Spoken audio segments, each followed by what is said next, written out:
వీళ్ళు ఈ దుబాయ్ వాళ్ళు గైస్ పిల్లలు అన్న అంత బాగా సాకరో తెలియదు, కుక్కలు మాత్రం బాగా కుడుములు జాగినట్టు జాగి పెట్టున్నారు. నేను ఒప్పిస్తున్నారు అనుకో సరే ట్రా అలాగనే మేము దుబాయ్కి వచ్చినాం కదా, ఎందుకు వచ్చినారా అనేసి ఉందా నెక్స్ట్ ఇయర్ రావాలనిపిస్తా.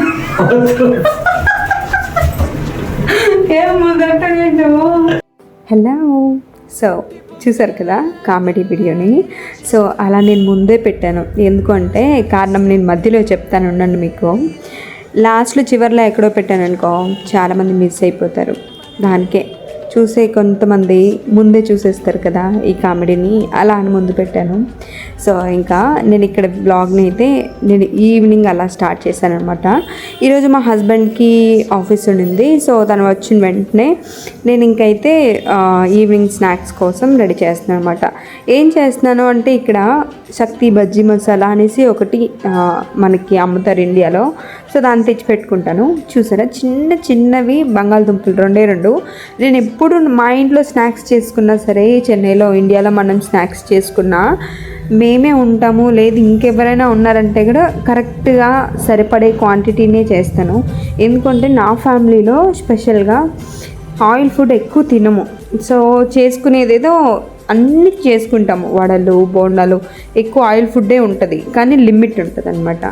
ఏదో వడలు చేస్తున్నాం కదా అనేసి గంపలు చేసుకొని బజ్జీలు చేసుకుంటున్నాం కదా అని బాగా ఎక్కువ చేసుకొని తినే రేంజ్ అయితే కాదు, తక్కువే. నేను చేసేది ఎప్పుడు ఇంతే ఉంటుంది. నేను ఏదో ఇక్కడికి వచ్చాననేసి కాదు, ఇండియాలో చేసేది కూడా ఇంతే ఉంటుంది. నా వడలు క్వాంటిటీ నేను ఒక 2 టీ గ్లాసులతోటి పప్పు తీసుకుంటాను, మహా వరకు సరిపోయేంత చేసుకుంటాను. మాకు మిగిలింది కూడా కింద వాళ్ళు ఉంటారు అనమాట, మన ఫ్రెండ్స్ ఉంటారు కదా, సో వాళ్ళకి చేస్తూ ఉంటాను.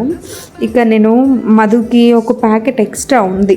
నేను చెప్పాను, మీరు ఒంటరిగా ఉన్నప్పుడు ఏమైనా చేసుకొని తినాలి అంటే ఈజీ ప్రాసెస్ కదా మధు, మీరు వచ్చి నేర్చుకోండి అంటే మా ఆయన వచ్చి నేర్చుకుంటా ఉన్నాను అనమాట. చేసేంతసేపు చెప్పిస్తానే ఉన్నాను, ఇది చేసుకో అది చేసుకో ఇట్లా చేసుకో అంటే. హోటల్లో ఫుల్ చేసేది అబ్బాయిలే కదా, అబ్బా ఒక స్పెషల్ డే అన్నా కానీ మనం హోటల్కే వెళ్ళి తింటున్నాము, అలాంటిది ఎందుకు నువ్వు నేర్చుకోకూడదు అనేసి నేర్పించాను అనమాట.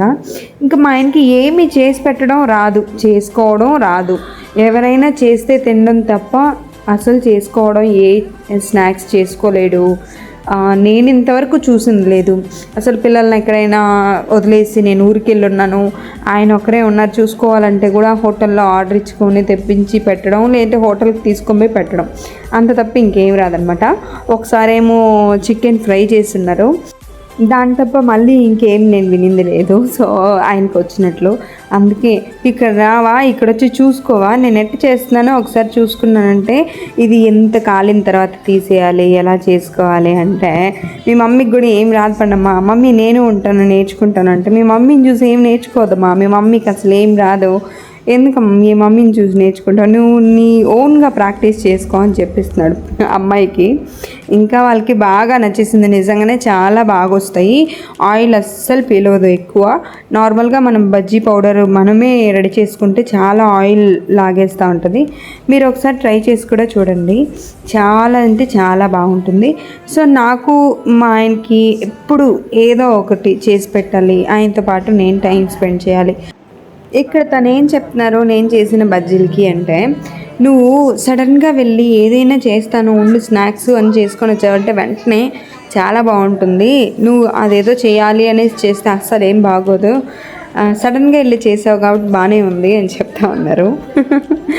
నాకు ఇలాంటి కాంప్లిమెంట్స్ అయితే చాలా ఇష్టం అనమాట. నాకు బాగుంది అని చెప్పేసారంటే చాలా హ్యాపీగా ఫీల్ అవుతాను. నెక్స్ట్ డేకి ఇంకా ఏం చేసి పెట్టాలి అనే ఫీల్ కూడా బాగుంటుంది కదా. అరే మనం ఏం చేసినా బాగాలేదంటున్నారు అని అనిపిస్తే మళ్ళీ ఇంకొక రోజు ఏం చేయాలి అని కూడా అనిపించదు. ఎందుకు నాకు అలాగ అనిపిస్తుంది అన్నమాట. పిల్లలు ఇద్దరు ఎగబడి తింటున్నారు, చాలా హ్యాపీ అనిపించింది. పండు అయితే మంచిగా ఎంజాయ్ చేస్తూ తింటుంది అనమాట. సరే ఇంకా వాళ్ళు స్నాక్స్ అలా తినేసి అయ్యింది. ఈరోజు వాకింగ్కి వెళ్దాం అనుకున్నాం కానీ ఈ పిల్లలు నేను వస్తాను నువ్వు వస్తావు అని చెప్పి మళ్ళీ షాపింగ్కే రెడీ అవుతారు, వాకింగ్ అస్సలు చేయరు, సగంలో చేయాలనుకుంటారు.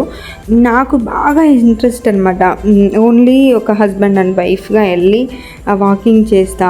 మన పర్సనల్స్ అంటూ ఏదైనా ఉంటుంది కదా మాట్లాడుకునేదానికి, చాలా బాగుంటుంది. అలా వెళ్ళి ట్రై చేసి చూడండి, చాలా బాగుంటుంది, పీస్ఫుల్గా ఉంటుంది కూడా. మనకి కొద్దిసేపు వాళ్ళతో టైం స్పెండ్ చేసినట్టు అవుతుంది. బెస్ట్ మెమరీగా ఉంటుంది అనమాట. అది చాలా మెమరబుల్గా ఉంటుంది. నాకైతే డైలీ నేను చెన్నైలో ఉండేటప్పుడు అయితే ఈవినింగ్ అయితే అలా వెళ్తూ ఉంటాం. నైట్ డిన్నర్ చేసిన తర్వాత అట్లా వెళ్ళేది, ఈద్లో వెళ్ళి మాట్లాడుకుంటూ వచ్చి మన ప్లానింగ్స్ని ఎక్స్ప్లెయిన్ చేసుకుంటూ ఉంటాం అన్నమాట. ఇప్పుడు కొత్తగా ఎప్పుడు ఎంతసేపు కూర్చొని ఇంట్లో 4 గోడల మధ్యన మాట్లాడితే ఈ గోడల గురించే మాట్లాడుకోవాలి. అట్టా బయట వెళ్ళామనుకో కొత్తవే ప్లానింగ్స్ కూడా. ఇప్పుడు నేను ఒక ఇల్లు చూస్తున్నాను, ఒక మనిషిని చూస్తున్నాను, వాళ్ళ గురించి ఎక్స్ప్లెయిన్ చేస్తా. అది చాలా పీస్ఫుల్గా ఉంటుంది, మాట్లాడుకునేదానికి కూడా చాలా బాగుంటుంది. మీరు ఎప్పుడైనా ఇలాగా ఎక్స్పీరియన్స్ చేస్తున్నారా? నాలాగా మైండ్ సెట్ ఉండే వాళ్ళకి బాగా ఇష్టం ఉంటుంది మన హస్బెండ్తో ఈవినింగ్ టైంలో అలాగా టైం స్పెండ్ చేసి నాకు వాక్ చేస్తా మాట్లాడుకుంటూ వెళ్ళాలి. ఇదంతా చాలా బాగుంటుంది. ఎంతసేపు ఇంట్లో కూర్చొని ఒక బెడ్రూమ్లో కూర్చొని ఎంతసేపు మాట్లాడుకుంటాం చెప్పండి? ఏం మాట్లాడినా అది బాగోదు.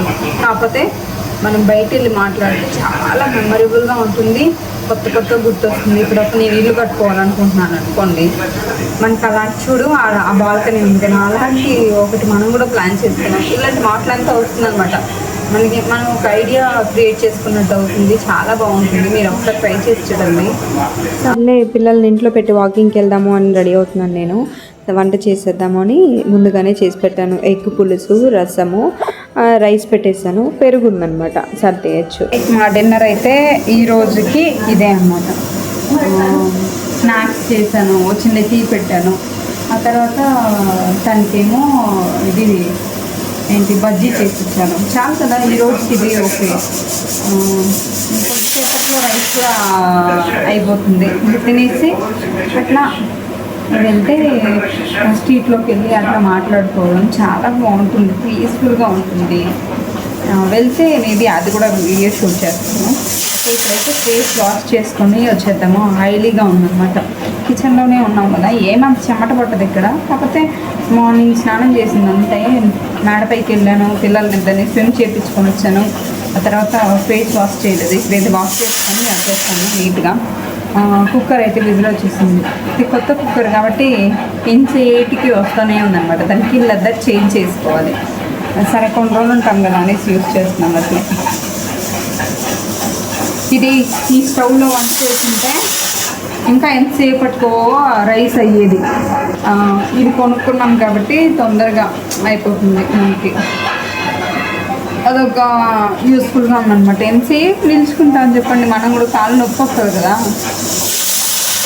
నేను స్విమ్మింగ్కి వెళ్ళే దానికి ముందుగానే ఎగ్ పులుసు అండ్ రసం పెట్టేసి వెళ్ళిపోయాను. బియ్యం నానబెట్టింది.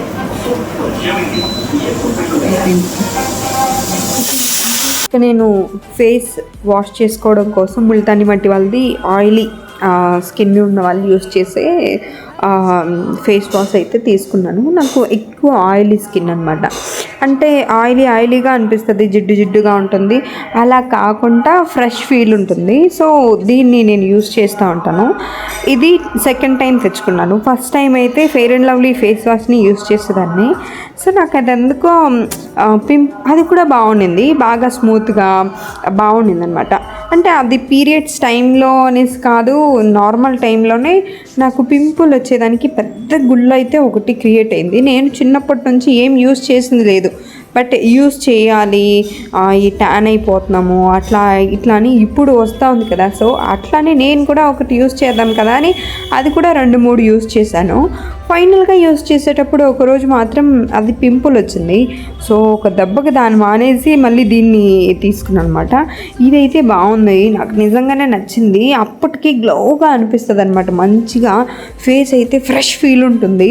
నేను ఒకసారి బాగా యూస్ చేసి చూసే మీకు చెప్తున్నాను. నా ఫ్రెండ్స్కి కూడా చెప్పిన తర్వాత వాళ్ళు కూడా తీసుకున్నారనమాట. నన్ను అడుగుతూ ఉన్నారు కూడా, నువ్వు అసలు ఏం యూస్ చేస్తున్నావు, ఒక్కొక్కప్పుడు మంచి కలర్గా బ్రైట్గా కనిపిస్తావు అని కూడా అంటూ ఉంటారు. సో ఇది యూస్ చేసి చూద్దాము, ఇది మంచి బ్రాండ్ కదా, మమాత్ అంటే గుడ్ బ్రాండ్. సో దానివల్ల నేను ఇది యూస్ చేస్తూ ఉంటాను. ఇది మీరు ఫ్లిప్కార్ట్లో నార్మల్ షాప్లో కూడా దొరుకుతుంది. ఒకసారి మీరు కూడా ట్రై చేసి చూడండి. నేను ట్రై చేసి చూస్తే మీకు రివ్యూ అనేది నేను షేర్ చేస్తూ ఉన్నాను. సో మీరు చూసారంటే నా ఫేస్లో లైట్గా గ్లోగా అనిపిస్తుంది అనమాట, మీరు షైనీగా కూడా అనిపిస్తుంది, ఫ్రెష్గా ఉంటుందన్నమాట. ఆయిలీగా స్కిన్ అంతా ఏదో జిడ్డుగా అనిపించకుండా మనకి ఫ్రెష్గా ఉంటుంది. నన్ను నా ఫ్రెండ్స్ అందరూ, నా క్లాస్మేట్స్, నీకు 2 పిల్లలు ఉన్నారంటే ఎవరు నమ్మరు, అసలు మమ్మల్ని చూస్తే అనుకుంటారు మళ్ళీ ఇద్దరైంది ముగ్గురన్నా కూడా నమ్ముతారు, నువ్వు ఎట్టా ఇలాగనే మెయింటైన్ చేస్తున్నావు అనేసి అడుగుతూ ఉంటారు. అది నాకు తెలియదు, నేను న్యాచురల్గానే ఇలానే ఉంటాను అనమాట. ఏ క్రీమ్ని కూడా నేను యూజ్ చేయనండి, ఏ పౌడర్ని కానీ, టాల్కమ్ పౌడరు అది ఇదని ఏ పౌడర్ని నేను యూజ్ చేయను. ఓన్లీ ఎక్కడైనా మ్యారేజ్కి పోతున్నానంటే మాత్రం ఒక ఫెయిర్ అండ్ లవ్లీ మాత్రం యూజ్ చేసుకుంటాను. ఇప్పుడిప్పుడే కొన్ని అలవాటు చేసుకుందాం కదా, మనం కూడా యూజ్ చేసి చూద్దాం కదా, ఇంకొంచెం గ్లో వస్తుందేమో అని యూజ్ చేయడం తప్ప నాకేదో గ్లో తగ్గింది నేను దానికోసం షో కొట్టాలనేసి ఇవన్నీ నేను యూజ్ చేయట్లేదు. నేను ఎప్పుడు కానీ మంచి నూనె ఉంటుంది కదా, నువ్వుల నూనె, ఈ నూనెని అప్లై చేసేదాన్ని. మా అమ్మ చిన్నప్పుడు కూడా నాకు అదే ఇచ్చింది. ఆ నువ్వుల నూనె అప్లై చేసుకొని నిద్రపోయేసేదాన్ని. మార్నింగ్ లేచిన తర్వాత స్నానం చేసుకునేదాన్ని. ఫేస్ వాష్ చేసినా బాగుంటుంది. మీరు కూడా ట్రై చేసి చూడండి, మేబీ మీ పిల్లలకి ఇచ్చి చూడండి. మీలో ఎవరికైనా మీ మమ్మీ వాళ్ళు అలాగ ఇచ్చారా ఒకసారి ఆలోచన చేసి చూడండి. మా అమ్మ అయితే నాకు నువ్వుల నూనె ఇచ్చేదనమాట. నైట్లో పడుకొని నిద్రపోయేసేదాన్ని బాగా అప్లై చేసుకునేసి, నాకు బాగా అనిపించేది. సో దానివల్ల ఏమన్నా నేను యంగ్గా ఉన్నానా అదే అంటే అది ఫేస్ ఒకటే కదా అప్లై చేశాను, బాడీ అంతా ఏం అప్లై చేయలేదు కదా. అయినా కానీ నాకు చాలామంది చెప్తా ఉంటారు, అసలు నువ్వు 2 పిల్లలు ఉన్న తల్లి అంటే ఎవరు నమ్మరే, నేను నిజం చెప్పు ఏం వాడుతున్నావు. నేను అసలు ఏం వాడింది లేదు, మా అమ్మ అలాగా వాడినిచ్చింది కూడా లేదనమాట. అదనమాట సిచ్యువేషన్. మీకు లాస్ట్ వీడియోలో చెప్పాను కదా, ఎందుకో అవన్నీ చెప్పాలి అని అనిపించలేదు నాకు. మన రిలేటివ్స్కి మనం బాగుంటే నచ్చుతూ ఉందా లేదు, అవి ఇవి తింటున్నామని ఒప్పకుండా ఏమన్నా మనం బాధపడాలని ఏమన్నా మాట్లాడతారా తెలియదు, కానీ బాగా హట్టింగ్గా మాట్లాడుతున్నారు. మీ అందరికీ గట్టిగా ఒకరోజు సమాధానం ఇస్తాను. షో స్టార్ట్ చేస్తాను. అక్కడ లైటింగ్ సరిగ్గా లేదు. ఇప్పుడు మనం వచ్చి మేము దుబాయ్కి వచ్చినాము కదా, ఇన్వర్టర్ రావాలనా వద్దా? వద్దనుకుంటా కొన్ని క్వాలిటీస్ వల్ల. ఎందుకే అది నీకే ఏదో మిగలు పెట్టాలని నేను అల్లాడుతాను. ఏమనంటే కూరగాయలు సరిగ్గా కొన్నంట, ఇదంతా రోజు పప్పే పంపెడతావు.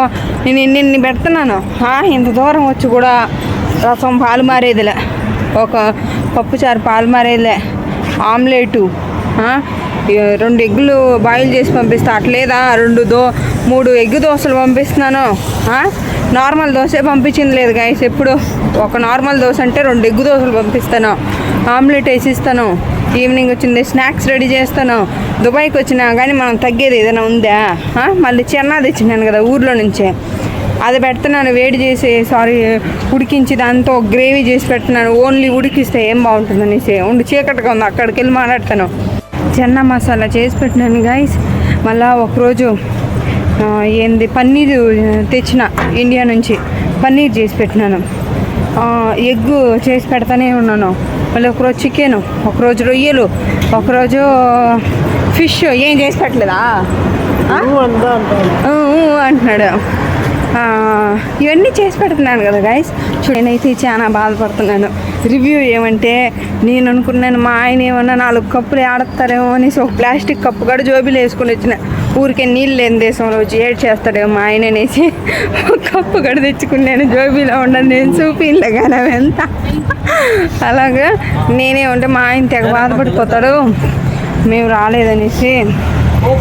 ఈసారి ఒక్కసారి మళ్ళీ రానని నేనే అన్నానులే, ఇంక రాను నేను, నీ దండం పెడతాను, 700 రేట్లకు నేను తినలేను తాగలేనంటే, సరే అదంతా ఏమి ఉండదులే కానీ మా ఆయన ఏమన్నా నన్ను బాధపడుతూ ఉంటాడేమో నేను అనుకుంటే నువ్వు రావద్దు అంటున్నాడు గైస్. నా మొఖాన ఇనుము పేడేసినట్లే ఆ మొఖాన ఏంది, నా మొఖాన వేస్తే మీ అందరూ చూస్తున్నారే, మీకు కూడా బాధలే, నన్నేమన్నా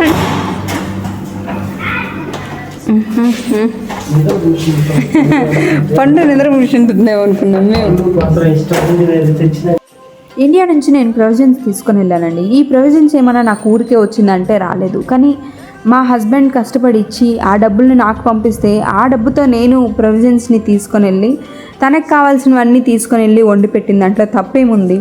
నేనేదో పిసినాతనం చేసినట్టు, మనం తినకుండా కడుపు కట్టి ఒట్టి నీళ్ళు తాగి బతుకొచ్చినట్టు మాట్లాడుతూ ఉన్నారు. పర్టికులర్లీ కొంతమంది మాత్రమే మీ అందరి ఏడుపులు నాకు దీవెనలు లాంటిది. మీరు ఎన్ని రోజులు ఇలానే కుళ్ళుకొని నన్ను ఒక మాట అనలేక ఎలాగైనా మాట్లాడదాం, అలాగైనా బాధపడదాం అని అనుకునే వాళ్ళందరి ఏడుపులు నాకు దీవెనలు లాంటిది. మీరు ఎన్ని రోజులు ఇలానే మాట్లాడుతూ ఉంటారో నాకు అంతా మంచి జరుగుతుందని మాత్రం నేను గట్టిగా నమ్ముతాను. నేను ఒక్కటే చెప్పగలను, ఎవరైనా బాగుంటే సంతోషపడేంత మనసు ఉందంటే మాత్రమే ఒకరి గురించి ఆలోచించు, అంతే తప్ప మనసులో ఒకటి పెట్టుకొని చెత్త సలహాలు ఇచ్చుకుంటూ లోపలేమో ఈర్ష్యతో ఒకరు బాగుంటే సంతోషంగా ఉంటే చూడలేక అసలు ఎలా మాట్లాడని వస్తుందో తెలియదు, కానీ కొంతమంది డిఫరెంట్గా ఉన్నారన్నమాట. పండమ్మకి పిజ్జా రెడీ అయింది, మరి ఎలా ఉందో చూద్దామండి. అది సాఫ్ట్గా వస్తుంది కాబట్టి చీజ్ నట్టు తింటూ బాగుంటుంది, సాఫ్ట్గా మార్ష్మెలోస్ తిన్నట్టు ఉంటుంది అన్నమాట. మా డాడీ ఎంతో పెద్దది చెరలో తెచ్చాడు, మేము నలుగురు తిన్నాం. బాగా చీజ్ ఇంత పైకి వచ్చింది, తింటే మార్ష్మెలో ఏందో మొత్తం తిని గాలి చేసేసా. సరే, ఇప్పటికే చాలా టైం అయిపోయింది కదండి, మళ్ళీ ఎగ్ ఇవన్నీ తిన్నాము. మళ్ళీ ఇది చీజ్తో తింటే అసలు డైజెస్ట్ అవ్వదు, నైట్ టైంలో అసలు మంచిది కూడా కాదు. సో దట్ దానికి నేను చిన్నదే మినీ సైజ్ చాలండి అని చెప్పి ఇది తీసుకొని వచ్చాను. మా ఆయన ఏమంటే డోనట్స్ తీసుకుందాం కదా అన్నారు. డోనట్స్ అంతా వద్దు, చీజ్ ఏదైనా చికెన్ ఉంది కదా దీన్ని వేసి ఇచ్చామంటే కొంచెం హ్యాపీగా ఫీల్ అవుతుంది. పండమ్మ అడుగుతూనే ఉన్నిందనమాట. మేము ఒక మాల్కి వెళ్తే కూడా అక్కడ కూడా పిజ్జా కావాలి డాడీ తిందాము అని చెప్తా ఉన్నింది. సో ఆ రోజు బర్గర్ ఏమో కావాలని తీసిచ్చాము, సో అందుకే ఈరోజు ఇది తీసిచ్చాను. ఈ వీడియోలో నా అనుకునే వాళ్ళు ఎవరైనా హర్ట్ అయి ఉంటే మీ గురించి ఎవరి గురించి కాదు. దెన్ ఫ్రెండ్స్, ఇంతటితో ఈ వీడియోని ఎండ్ చేస్తున్నాను. ఈ వీడియో మీకు నచ్చింది అనుకుంటున్నాను. నచ్చితే కనుక లైక్ చేయడం, షేర్ చేయడం, కమెంట్ చేయడం మర్చిపోవద్దు. సో దట్ నా ఫర్దర్ నోటిఫికేషన్స్ కోసం నా ఐడిని ఫాలో అవ్వండి. Thank you for watching. Till then take care, bye.